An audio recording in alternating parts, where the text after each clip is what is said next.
Aubrey, we get to talk about IELTS speaking today.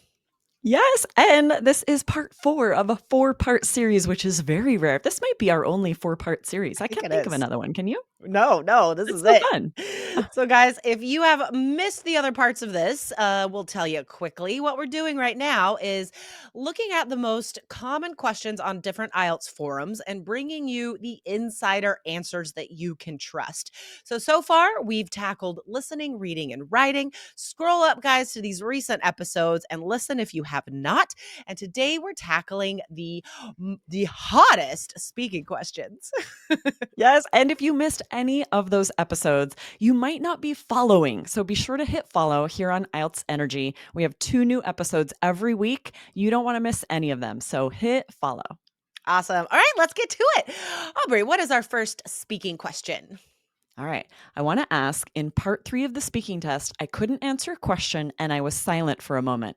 So the examiner gave me some examples and I said, exactly, yes. And then the examiner asked me why these examples are important and I answered. How would that affect my score? Oh, I feel really sad for this student. I can imagine being there and having this happen and feeling like knowing that it's a problem because this would be pretty devastating for your fluency and coherence score. Yeah, I mean, remember you are graded on all 3 parts of the exam, right? Overall. So having just a little bit of silence in part 3, um, depending on how you do in the rest of the exam, let's say that this student just performed magnificently and the examiner was thinking like, oh, definitely a 7 or 8, right? But then in this part 3 question, to be silent for a minute, you can't get a 7 for fluency and coherence. So again, depending on how they did in the rest of the exam, probably tapped out at a 6, right, for fluency, because of that silence. What should a student do instead of having that silence? Yes, there are so many things that you can do. If you feel yourself stuck for an answer or for a word, narrate your thoughts. Just say aloud what you're thinking. Even if it's just like blatant honesty, saying like, wow, I just really don't know what I think about this. I haven't ever thought about this issue before. That's okay. It's all right Mhm. that you haven't thought about that issue before. You're saying something. You do not want to have enough silence go by that the examiner has to prompt you. Yeah, not great. And if the question is confusing, because there are some confusing questions, and Yeah. the examiner knows this. So if it's confusing, don't be silent. You need to ask for clarification immediately because it is a speaking test. You must speak. And if there is silence, your fluency score goes down. So if the question is confusing, just say, "Can you give me an example of that?" And then the examiner gives you an example, and then you understand, and then you answer, right? That's not going to affect your fluency score, right? Again, if you do well in the rest of the exam and just have some momentary confusion about one question, but you tackle that directly and you're like, can you give me an example? No silence, no hesitation, then you'd be fine. Yes, exactly. Or if you just didn't hear correctly, you're not positive you heard the question, Yeah. you can also ask the examiner to repeat the question. Yeah. Don't hesitate to do that. Much better than just allowing silence to lapse. Exactly. All right. What is the next question? All right, the next question is, please, I need some clarification about some mistakes I made during my speaking test in December. There was a section where I was asked to talk about what can be done to make people develop interest in art. I found myself stuck with the pronunciation of a particular word, subsidizing. I kept saying subsiding. Eventually, the examiner coughed, stopped the tape, and repeated the question, but the same mistake occurred.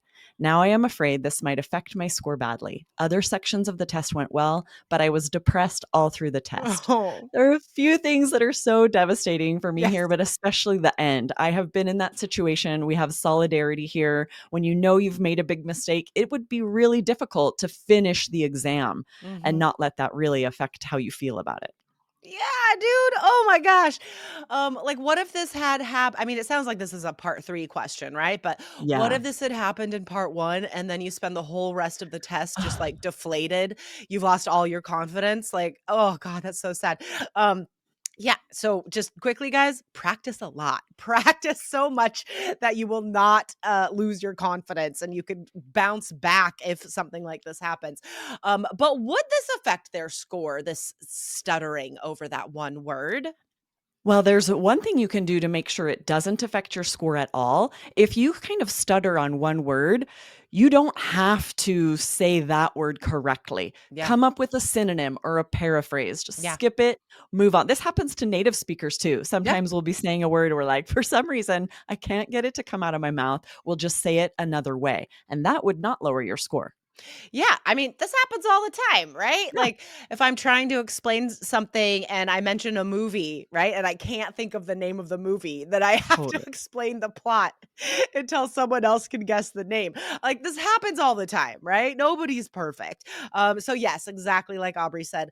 If you're stuttering over a word, just like skip it, paraphrase, use a different word. And But for I this do, word, subsidizing, you could just say paying for, right? I'm yeah, trying to say the government should be paying for yeah. these programs, right? Just say it another way. Exactly, exactly. And I do wanna say that this shouldn't happen, that the examiner stopped the tape. That should Right. not happen. The examiner is not allowed to stop the recording at any time during the speaking exam. So, if that does happen to you, you guys need to complain to the test administrator because that is not a valid exam and you could take it again. Yeah, that's a really good point. So if ever you see the examiner stop the tape, say something before you leave because that's a problem. Mhm. Okay, awesome. So, we have one last question today, Aubrey. My question is, which part is the most important among the three parts of the IELTS speaking test? Like, is part one playing an essential role in the speaking test? And is it okay if I had a pause during the exam if I was not sure of the answer? We'll attack the second question next. There's a lot here already. Mhm. Yeah, totally. So I feel like we have addressed these in the other answers already, which just goes to show you that these are really common questions, right? So yeah, which part is the most important, Aubrey? Yeah, all three parts are equally important. Your score is being determined through all three parts. You aren't given a separate score for each one. One is not weighted more highly than the others. So all three are equally important. There may be things that are more difficult for you about other sections, so you may focus more on preparing for part 3, for example, getting lots of ideas about these more challenging questions, but it's not scored higher. Exactly. We can see this reflected in the vocabulary descriptors, right? In order to Mm. get a 7 or higher for vocab, you need to show a range of vocabulary, which means you have to provide informal vocabulary in part 1 for these informal questions, whereas part 3, more academic questions, right? So more academic vocab. So yes, they are all equal in the eyes of the exam. Yes, and we did sort of already answer this question about pauses during the exam. Keep in mind, this happens to everyone.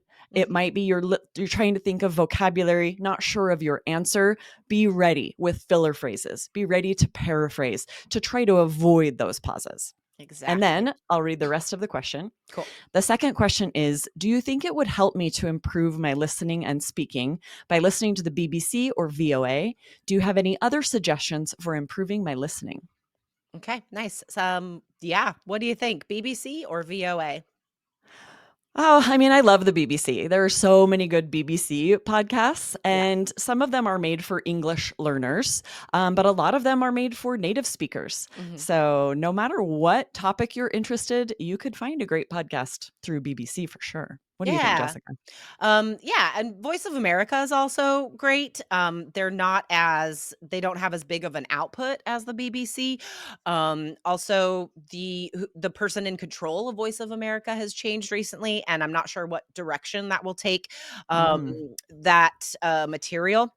So, I have had a lot of students use VOA and they really liked it. I never got into it myself. It's fine. If you like it, listen to it, okay? It doesn't matter. It's not like one is more geared to IELTS. You shouldn't just be listening to test prep material. If you're going to do well on IELTS, you need to have great overall fluency, and you won't get that by just preparing for the test. So, yeah, BBC, awesome. Tons of great podcasts, but don't just stick to one media outlet, right? You need to seek out as many different voices as you can. Yes, I love that this listening question came up on our speaking section of this series Yeah, because not only do you need to be, practicing listening for the listening exam, you also have to be able to understand every question on the speaking exam as sure. well. So there are strategies if you're asked a question you're not clear on, but in general, you want to make sure that your listening skills are good enough that you understand those questions during your speaking exam. Exactly. And remember that listening to podcasts is not speaking practice. Listening to anything is not speaking practice.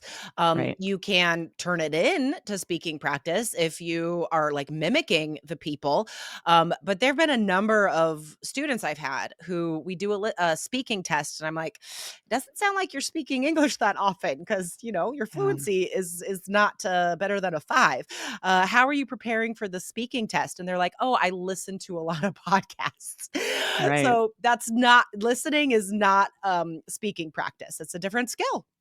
Right. One thing that you can do is when you are every time you listen to something in English, immediately afterward, speak aloud, summarize what you Yeah. heard, but out loud so that you are making sure to practice both skills a lot. Exactly. Exactly. All right. Awesome. Well, that wraps this series on IELTS forum questions up, but we'll be back again with another amazing topic next time. So don't miss it. Hit follow right now. Awesome. See you next time. Bye. Bye.